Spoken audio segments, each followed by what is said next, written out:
MDCAT reconduct के लिए near pair की तरफ से ज़बरदस्त किस्म की ऑफ़र दी गई है, जिसमें video lectures, past paper, test session, books, practice, everything वो अवेलेबल है और ओनली एंड ओनली 3000 में, जो कि पहले 10,000 में मिलता था। अब रिकंडक्ट के लिए फॉर 1 मंथ आप जो है उसको ले सकते हैं। बेस्ट है, ज़रूर देखें और फर्स्ट कमेंट में जो लिंक पिन है उस पर आप लोग को डिस्काउंट मिल जाएगा।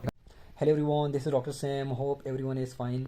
आप सब जो है अपनी तैयारियों में मसरूफ़ होंगे। एमडी केट जो है इंशाल्लाह 26 को केपीके में रिकंडक्ट हो जाएगा और 19 को और समथिंग सिंध में भी रिकंडक्ट हो जाएगा। ठीक है, आज जो है मैं आप लोग के साथ एक बात करने वाला हूँ। बहुत इंपॉर्टेंट बात है, यानी कि आई थिंक कि it's very important for your preparation. ठीक है, प्रिपरेशन के लिए इससे इंपॉर्टेंट एडवाइस आज तक जो मैं दे रहा हूँ ना, वो है इस एडवाइस के साथ जो है एक छोटी सी स्टोरी भी इन्वॉल्व है, और वो है मेरे एक दोस्त की। मेरे एक दोस्त हैं, अभी वो 3rd ईयर में है। ठीक है, we were in first year, और वो जो था एमडी केट की तैयारी कर रहा था।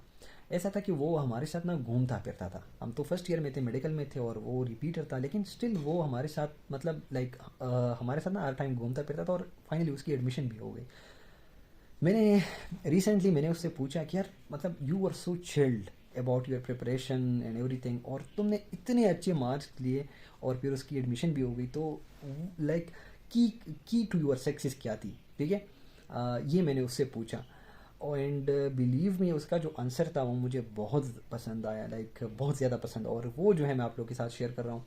उसकी जो स्ट्रेटजी थी वो क्या थी, और वो किस तरह प्रिपेयर कर रहा था।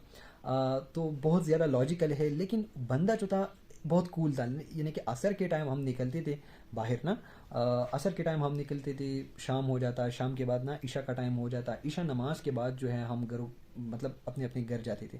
उसके बाद भी वो कहता था कि मैं रात को सो जाता हूँ, I don't study at all. मैं सिर्फ और सिर्फ असर तक जो है ये मेरा स्टडी टाइम होता है। लेकिन उसकी जो प्रिपरेशन स्ट्रेटजी थी वो बहुत ज़बरदस्त थी। वो क्या थी? वो कहता है कि मैं रात को ना टाइम पे सो जाता हूँ, रात को मैं इतना खास पढ़ता नहीं, लेकिन जो वो पढ़ता क्या था पता है आप लोगों को?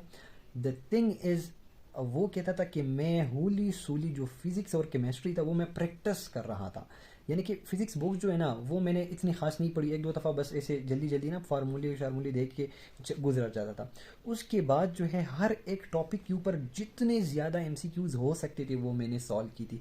लाइक कि मैं आप लोग को बता देता हूँ, सपोज एक प्रोजेक्टाइल मोशन आप लोग का एक टॉपिक है। अब वो ऐसा नहीं कहता था कि यार ये प्रोजेक्टाइल मोशन ना बार बार बार बार बुक को देख देख के पढ़ो, वो ऐसा नहीं कहता था। ठीक है, वो क्या करता था कि प्रोजेक्टाइल के ऊपर जितने एमसीक्यूज बन सकते थे वो सारे एमसीक्यूज सॉल्व कर देता था। तो वो कहता कि मैंने इतनी एमसीक्यूज सॉल्व की है, ठीक है, एमसीक्यूज में इतने सॉल्व कर रहा था कि टॉपिक जो है वो खुद ब खुद मेरा कवर हो जाता था। ठीक है, फिजिक्स और केमिस्ट्री के लिए। बायो के लिए वो कहता है कि मैं बस जिस तरह कुरान की तिलावत करते ना, बार बार बार बार गुजर जाता था।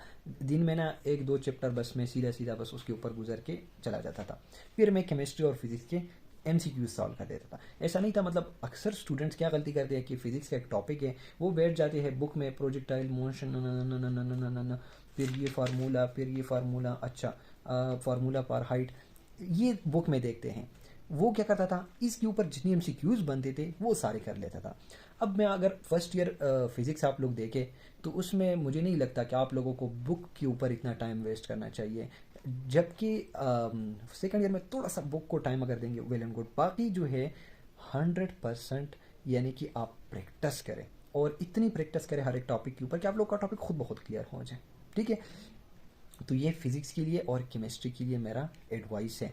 अब देखे स्टूडेंट कहते हैं कि यार मैंने तो फला बुक मैंने पिछले टाइम भी जो रिकंडक्ट से पहले का टाइम था मैंने किया था, अब मैं दोबारा से वो बुक कर रहा हूँ। बार बार एक टाइप के एमसीक्यूज नहीं, प्रोजेक्टाइल मोशन या कोई और टॉपिक या कोई और टॉपिक, हर टॉपिक जो है उसके ऊपर आप लोग के पास डिफरेंट बुक में डिफरेंट एमसीक्यूज होते हैं। ठीक है, वो आप लोग ट्राई करें कि यार जब वहाँ आप लोगों को एमसीक्यूज आएगा ना तो आप लोग पट से उसके निकल जाएंगे। अगर आपने बुक ज़्यादा पढ़ा है तो फिर आप लोग वहाँ सोचेंगे कि यार मैंने बुक में ये चीज़ पढ़ी थी, अब मैं कौन सी लॉजिक से इसको सॉल्व करूँ, ये वो।